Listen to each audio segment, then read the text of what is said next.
नमस्कार, मी पंजाब. आज आहे 21 जून 2025.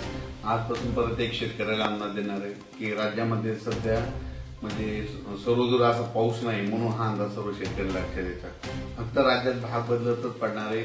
आणि तुम्हाला सांगू इच्छितो कोकणात म्हणजे ते कोकण पट्टीला मात्र सातारा, सांगली, सोलापूर, कोल्हापूर, पुणे त्या पट्टामध्ये त्या नाशिक पर्यंत त्या सरी राहणार आहेत, म्हणून हे लक्षात येतं. तिकडला पाऊस मध्ये चालूच राहील. पण राज्यात इतर महाराष्ट्रामध्ये पाऊस म्हणजे काही जिल्ह्यामध्ये कसा राहील तर राज्यात पहिली गोष्ट सर्वदूर पाऊस नाही, भाग बदलत पडणार आहे, त्याच्यामध्ये सरी येणार आहे. सर्वदूर काही मोठा पाऊस नाही, म्हणून हा अंदाज प्रथम सर्व शेतकऱ्यांनी लक्षात घ्यायचं.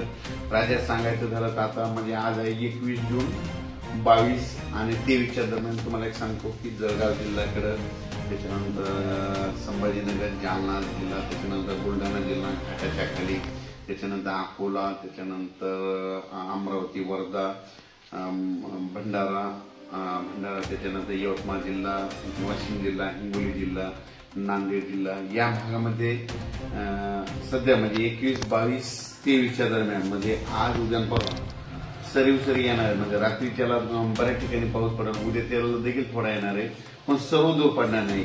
जिल्ह्यामध्ये काही भागामध्ये पर्यंत काही भागाला सोडून देणार आहे, म्हणून हा अंदाज लक्षात येतात. फक्त जिल्ह्यामध्ये मात्र पावसाची हजेरी असणार आहे, म्हणून हे लक्षात येतं.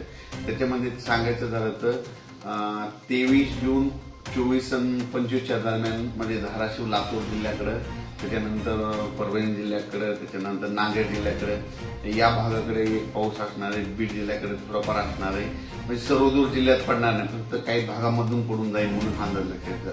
म्हणजे सांगायचं झालं तर 21 जून पासून ते 26 जून पर्यंत असाच पाऊस राहणार आहे, विखुरलेल्या स्वरूपात राहणार आहे, सर्वदूर पडणार नाही, म्हणून हे अंदाज लक्षात येतात. राज्यामध्ये आता ही जी वारं चालू आहे ते काही ठिकाणी 25 जूनला बंद होईल, काही ठिकाणी 26 जूनला बंद होईल. आणि हे वारं बंद झाल्याच्या नंतर परत चांगलं पावसाचं वातावरण तयार होणार आहे. पण राज्यात मध्ये आता सर्वदूरचा एवढा पाऊस नाही. फक्त म्हणजे सांगायचं झालं तर कोकणात मध्ये सातारा जिल्हा, सांगलीकडला काही भाग, त्याच्यानंतर पुणे,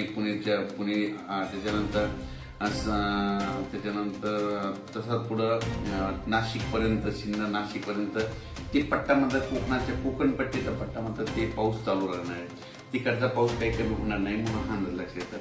आणि राज्यात मात्र उर्वरित भागामध्ये मात्र हे 21 जून, 22 जून आणि 23 मध्ये हे विदर्भाच्या इकडल्या पट्ट्यातच पाऊस पडणार. परत एकदा सांगतो म्हणजे जळगाव जिल्हा, संभाजीनगर, त्याच्यानंतर जालना, बुलढाणा, त्याच्यानंतर अकोला, अमरावती, वाशिम, हिंगोली, त्याच्यानंतर यवतमाळ, अकोला आणि हे नांदेड असा ह्या पट्ट्यामध्ये असा पाऊस पडणार.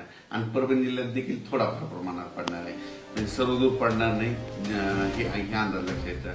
पण 23-24चा मात्र 23-24-25चा मात्र लातूर भागाकडे पाऊस असणार आहे. 23-24-25 लातूर जिल्हा, त्याच्यानंतर धाराशिव, त्याच्यानंतर नांदेड, परभणी, बीड ह्या भागामध्ये 23-24च्या दरम्यान पाऊस असणार आहे. सर्वदूर असा काही पाऊस नाही, फक्त जिल्ह्यामध्ये कुठेतरी अर्ध्या भागामध्ये येऊन जाईल, म्हणून हा अंदाज लक्षात येतात. त्याच्यानंतर परभणी जिल्हा झाला, मराठवाड्यामध्ये देखील 25-26 तारखेपर्यंत हे असंच वारं चालू राहील. 26च्या नंतर हे वारं बंद होईल आणि त्याच्यानंतर वातावरणामध्ये बदल होतील.